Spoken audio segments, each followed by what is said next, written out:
좋은 아침입니다. 서창원 목사입니다. 오늘도 주님이 주시는 기회를 놓치지 않고 주님의 사랑에 응답하는 복된 날이길 축복합니다. 오늘 이 아침에 우리가 함께 읽고 나누려는 하나님의 말씀은 마태복음 26장 20절로 25절까지의 말씀입니다.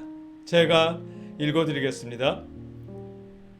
저물 때에 예수께서 12제자와 함께 앉으셨더니 그들이 먹을 때에 이르시되 내가 진실로 너희에게 이르노니 너희 중에 한 사람이 나를 팔리라 하시니 그들이 몹시 근심하여 각각 여짜오되 주여 나는 아니지요?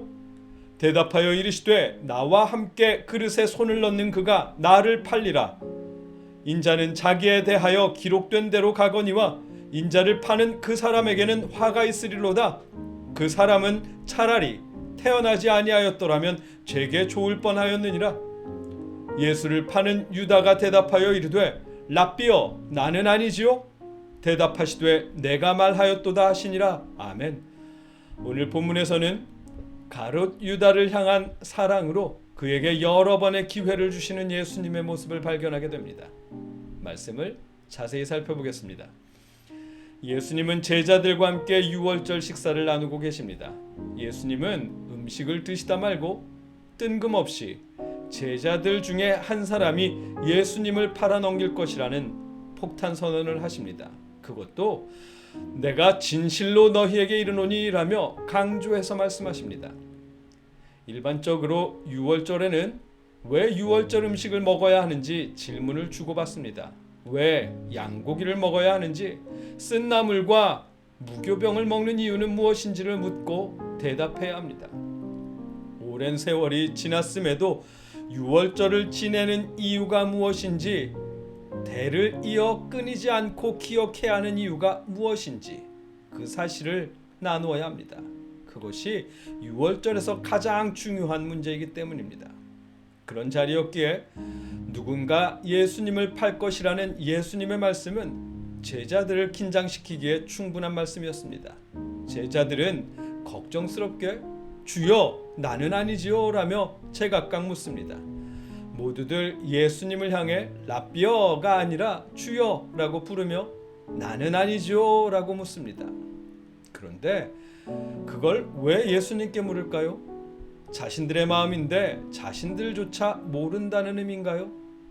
일반적인 경우라면 예수님의 말씀에 주님 무슨 그런 서운한 말씀을 하세요? 우리가 벌써 3년이나 함께 있었는데 라고 서운한 내색을 했을 것입니다.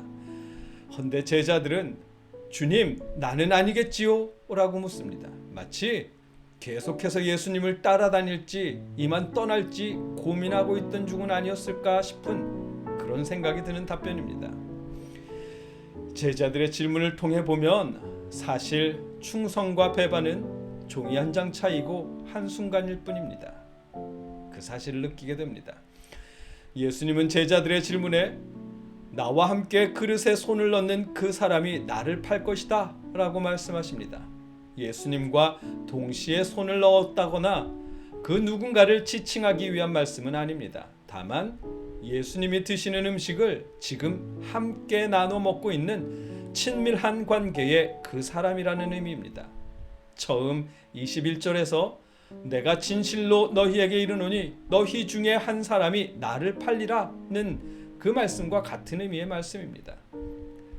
강조할 만한 일도 아닌데 같은 의미를 두 번이나 반복해서 말씀하시는 것을 통해 볼 때 그 제자가 생각할 기회를 주시려는 예수님의 사랑임을 알 수 있습니다.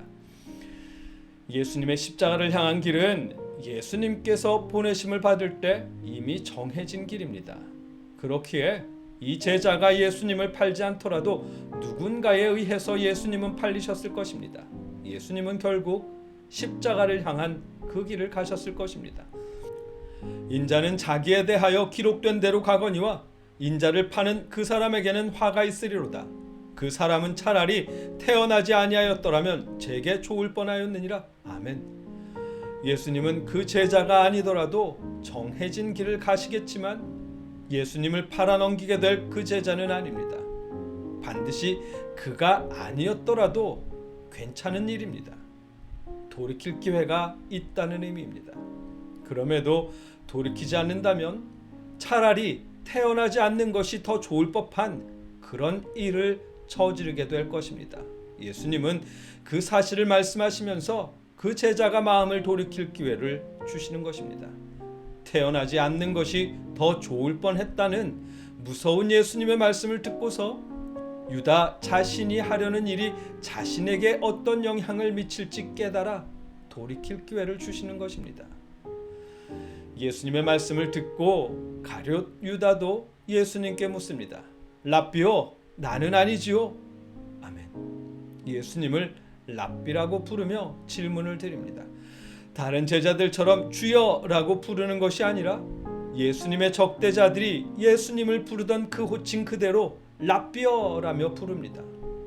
나는 아니지요? 라는 그의 질문은 다른 제자들이 드렸던 질문과 같은 질문이었지만 랍비여라는 호칭을 통해 예수님을 향한 그의 마음은 다른 제자들과 같지 않음을 알게 해줍니다. 태어나지 않는 것이 좋을 뻔했다는 말씀을 들었지만 아직 돌이킬 기회가 있지만 랍비여라는 호칭을 통해 마음을 돌이키지 않는 그의 모습을 보여줍니다. 예수님은 그래도 다시 한번 유다에게 기회를 주십니다. 내가 말하였도다. 아멘. 예수님께서 이미 다 알고 계시다는 사실을 분명히 말씀하십니다. 가룟 유다에 대한 사랑으로 그를 붙잡기 위해 가룟 유다가 돌이킬 기회를 다시 한번 주시는 것입니다. 내가 말하였도다라는 예수님의 말씀을 듣고 유다가 바로 회개했더라면 그의 이름은 순교자의 자리에 올랐을지도 모르겠지만 그는 예수님의 사랑을, 그 기회를 거절했습니다. 우리가 알고 있듯 예수님을 배반한 제자로 이름을 남겼습니다. 오늘 본문의 내용입니다. 말씀을 정리하면 예수님은 제자들과 유월절 음식을 나누시다가 제자 중 한 사람이 예수님을 팔 것이라고 말씀하십니다. 예수님의 말씀에 누구 한 사람 그런 말씀 마십시오 라며 서운한 표현을 하는 사람이 없었습니다. 오히려 자신은 아닌지 확인합니다. 3년이나 예수님을 따라다녔고 누구보다 예수님과 친밀했던 제자들이지만 모두가 예수님을 배반할 가능성이 있음을 스스로 보여줍니다. 그나마 다행인 것은 그들을 향한 예수님의 사랑은 조금도 변함없다는 사실입니다. 예수님은 변함없는 사랑으로 가룟 유다가 스스로 깨닫고 돌이킬 수 있도록 여러 번의 기회를 주셨습니다. 오늘 본문을 통해 깨닫게 하시는 것입니다.